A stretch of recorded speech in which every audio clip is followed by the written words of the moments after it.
Ndụ Zulu anyị na ogwekwerechi gwunu m ntị ọnụ n'ọnụ m egwuo na ọka na ntị n'ihi na ụwa nọ nwere ụtọ ọrụ. Aga m egbukele nọ na nkenke n'ihi na oge adịghị. Ya m na gị kọrọ nọ mere years back. Ụnọ ọsụ ndị enyi abụọ ụmụ agbọghọbịa ụmụ abụọ.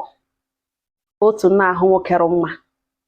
Ke nwoke kputekpe ire na ya laikiri ya ụmụnne m gwengam okwu eruo n'ọlụlụ. Ya alụọ ha abụọ alụọ. Di ya nọ ntara lụrụ ya lụọkwa ya lụcha enyi di ya ahụ enyi ya nwaanyị nọ ntara ya na ya abụọ wụ 5 and 6 enyi ka nwanne. Na ya hụrụ enyi ya nwaanyị n'anya na ya laikiri enyi ya nwaanyị ya ga-alaikekwa na otu na ọnụ na enyi ya nwoke lụrụ enyi ya nwaanyị na ya ga-alaikekwa ịlụ ele nọ na ọ mashịrị ọbara ya n'anya na nwata nwaanyị na ọwụ une na ọwụ mmiri na ọwụ ọnọgụ na ọ mashịrị ya. Nwata otu ihe na aka abụọ atụkwasị gburu m ha egwojie na ha chọrọ ịlụ ha lụọ. Ihe wee wụrụ ndị enyi abụọ lụrụ ndị enyi abụọ. Dịka mmiri sụga n'otu ite ịhụnanya understanding. Ọ ya ka emere Ken ntara buru ụzọ ladi di ya ụlọ ọrụ ebe ọrụ ga na a ga-edi ga-eji bekee ya ga-eme course for 6 months. Ụmụnne m ihe m na akọrọ mere years back. Kelechi ụmụ atọ ha na-emekwa ka nne na nwa eme ka ụmụnne nwunye ya na ibe esege ha nọ n'obi ọma. Kele nọ n'ọrụ gaa na company onye kelewu a big businessman. Kele nọ tara gaa na company ebe ọrụ ga asị na a ga-edige ya Saudi Arabia mana m onye ọ gachara ụdịka kọọsụ ọ gaje eme na Saudi Arabia na ọ ga-anọ nga ọ ga-eme kọọsụ ahụ nọ 6 months o mechaa ihe elu were face ihe company chọrọ ka o mere ha. Enyi ya nwaanyị nọ ntara ihe ọrụ ga wewe every night ya na di ya lakpo ya ebido kọwara di ya na enyi ya nwaanyị nọ ntara di ya n'ala bekee na ihe enyi ya nwaanyị na-emezi ex ya emeghe ebugo ex ya na-abịacha na shop ya ebe di ya mepere shop na ya agwakọtala na ya adọkọtala na ọ na-anụ ya na-agbachi ya di ya ka ọwa ashịrị. Ya ga-akọwa na even weekend gara aga na ex ya bịara kpere na ha abụọ ga gwa onwe ha ili ọnwụ na hotel. Ote ka nwaanyị ga-akọwa kpọrọ enyi ya nwaanyị n'ọnụ ebe di ya kpọrọ ya n'ọnụ akụ ụmụnne m okokata onye okogakwara di ya wu di okogara ihe niile na obi arụ dị manụ mma na ihe nwaanyị ahụ na-eme. But because ya na this guy were very good friends. Ụmụnne m ya ka nwata nwoke lụrụ last week after o mechara course company dịrị ụlọ na last week. Ụmụnne m ụlọ anọ na after some days enyi ya nwoke nọ ntara kpoo ya wee gwawa ya ihe n'ugbo onye na nwunye kore na ihe eji gwa ya ihe nọ na ya chọọ ka marriage ya nwee problem. Ex nwunye nọ ka trace ex nwunye nọ put ya in his place before ihe mebie. Ụmụnne m nwoke nọ ntara nsogbu ka ya gagodo ganye jugodo nwunye ya first. Ihe ex ya bịaga na shade ya mepere ya bịa emege. Ọ bịara na jụwa nwunye si nne ya sị jụọ ya ihe niile n'ugbo aka ore ya jụọla nwunye si ele ebe ụka ndị ka esi apụtacha akpụkwanụ ka gịnị n'ole ebe okwu a si apụtaga maka ihe o ji ajụ ụdịka jụọ na ex ya na kemgbe ya na ya abụọ jiri separate eji banye otu egburu ya na separate ha na separate ya mata ya na ahụbeghị ya and information ya nwetago na ọ lụọla nwaanyị na ya na ya abụọ nwe ihe jikọrọ ya na ya abụọ na ọ bụ eziokwu mgbe ahụ ọ pụrụ na o nwere shọpụrụ ya na fon na-agwa ya na ya nọ na di ya gala ala bekee ha separate ala ka o jikwa anya ọma gaa ala bekee na ya gwara ya okwu ọtọ ya gwagidere okwu gbanyọ fon blọk kwa ya na ọchị wepụta fon ya na ọ ga-ahụ na ya blọkụrụ ya nọmba ya na-ele ihe o ji ekwu na-ele ya na ex ya mega na hotel. What type of question is that? Di ya jụọ esi ihe eji na-agwa gị awụ na onye kwuru dị si na awụghị onye ga-ekwe ya nye nwunye enyowe ya si dị in that case na nsogbu anọ na izaida na ọ gwara ya onye kwuru ya ka ebido mata iteke dị mata up. Secondly, na ya nwa nwunye enweghị ike hapụ na ya ga-akpọ ụmụnne ya now gbakwa ụmụnne gị ya now na ya kwado na ha ga-ala village na ya ga-ala ike ịṅụrụ iyi na kemgbe o jiri mee travel na ya ga-ebido na kemgbe ya na ex ya ji separate ya na ya werekwala anya ahụ ya ma ọ fọzikwe na ya ga-aṅụrụ iyi na ya ga-divorce ya na ọ bụrụ na ọ kwadoghị ya pụta clear ka ya ṅụọra ya iyi n'ụdị ọbụla ụlọ chọọchị ka ogbe ya gaje fine ya kwa na ọdịnala ka ogbe ya gaje fine na ọ na ya agaghị aṅụrụ iyi ya na ọ na okweghị ya aṅụ iyi na ya ga-apụta divorce ya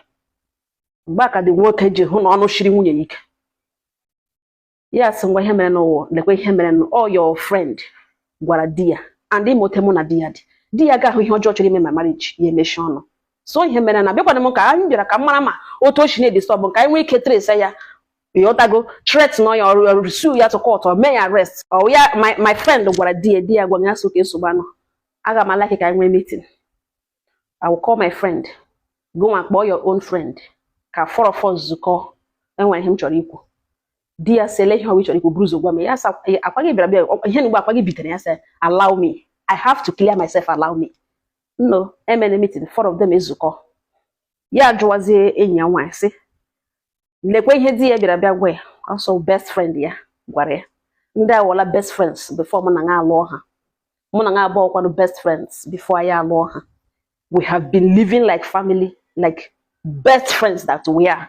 mana di m bịara bịa kọrọ m lekwe ihe ọ kọrọ m ọ sị na ọ dịghị his own best friend gwara ya and na ọgụ nwa kọrọ di m and the reason di m jiri jụwa my husband to secure inyere ya aka ka enwe ike ka ihe hapụ imebi na marriage gị ya nne ihe ọhịa gwara di m ka ọ ihe gwara di m ụmụnne m nwaanyị hụrụ ọkụ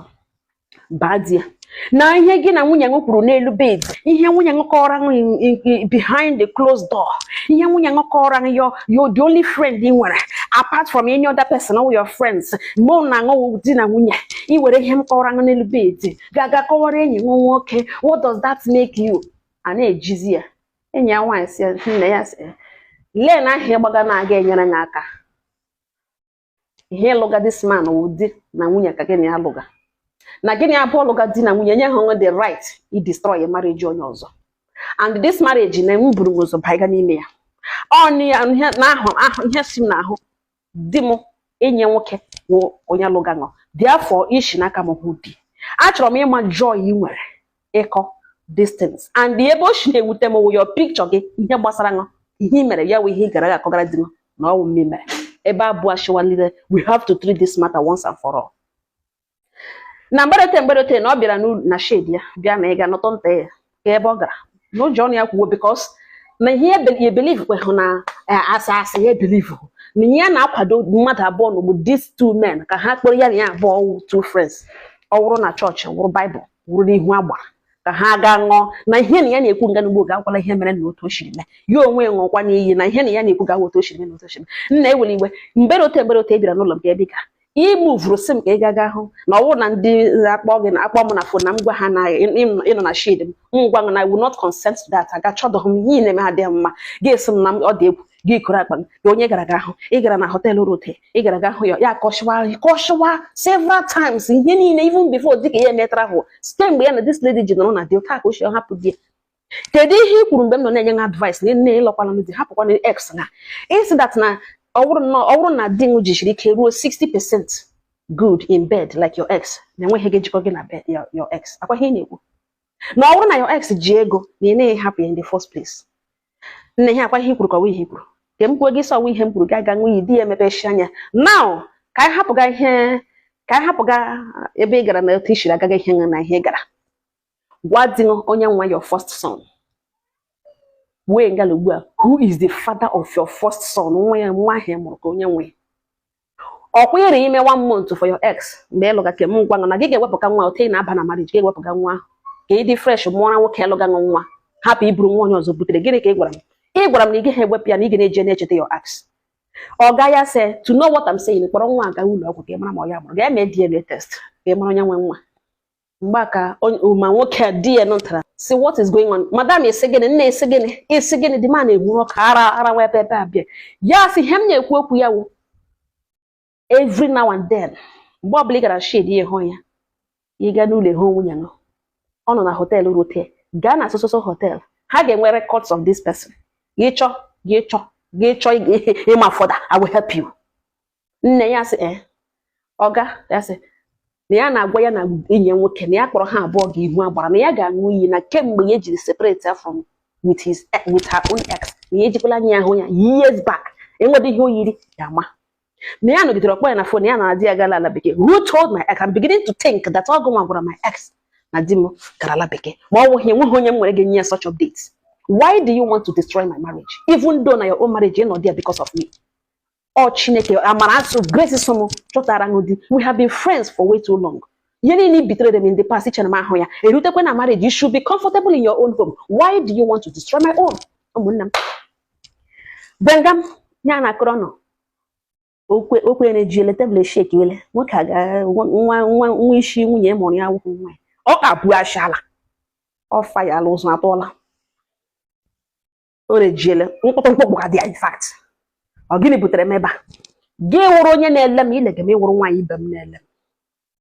Gị kweta na di ṅụ not your best friend. Enweghị ihe kọrịa ọ ga-aga ịjụ. Ihe ọbụla ịkọrịa ya elo ya uwekwu. Gị kwetezie na ya nebọṅụ ya kwarụ mma. Gị palie nebọṅụ were lakpụrụ n'ime okwu. Nwoke a ga-ekwe ihe ụra te ga-akọwa ị ga-akọ ka emere mgbe ka ihe mere mgbe ọ na-anọ ya ka onye kwuru ka o kwuru ka onye lere anya otu o si lee anya ị ga-akọ ikokoko ozu mgbe ụfọdụ nwanne di ṅụ ga-eburu akpa ka ọ bịa nọtọrọ ọnọdụ ije nọtọ nwa abalị ole zuru ike la once di ṅụ ga-apụ gị na ya ga-anọchakwa like ka nwanne na nwanne mana di ṅụ lọtaghala gị na ya lakpughala n'ime ugbo ihe na-aga ịkọrọ everything na-aga ịkọrọ ya wụ gbasara nwanne ya nwaanyị ị ga-akọrọ ote eshiri kpe na fon ị ga-akọrọ ote o shiri pụọ mgbe o jiri lo ị ga-akọrọ ote o shi achọka nwoke ị ga-akọrọ ote ị ga-akọka mgbe ụfọdụ ya wụrụ onye ọbụla gị na-akọ dịsị because ị maara na ụmụ nwoke enweghị time ụmụ nwoke a na-aga ịjụ onwe ihe ga-eme ya ga-ajụ onye kwuru ya sọ nwunye ha adịghị like that. God did not wire them like that. Ụfọdụ ụmụ nwoke mana nwunye ha na-akọ egheke ịkọ ha kọcha ha awụsa wee dị ụfọdụ na-eji destin nwaanyị ụmụ nwaanyị na-akọ were mere okwu ị nọ ebe a na-ele m every time gị na-egbu imeji ndị ọzọ ebe dị ṅụrụ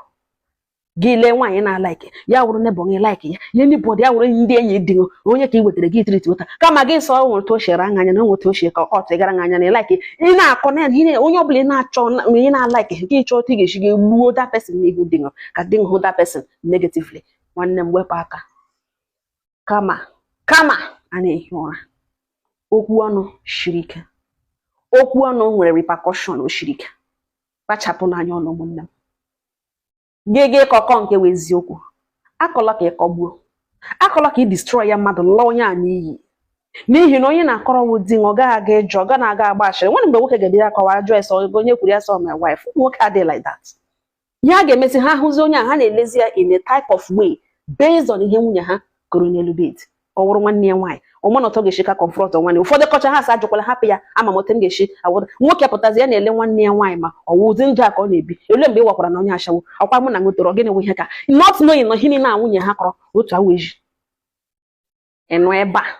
ọnụṅụ na wụta ilega mụ gị wụ onye ọnụ trịkọ ihe hụrụ gị iko ka ajụrụ m ka a na-ajụ ṅụ ikwere ekwukwu eziokwu gị kpọbiri ogiri gị kpọbiri okpe tige na dawadawa ebe niile na-eshi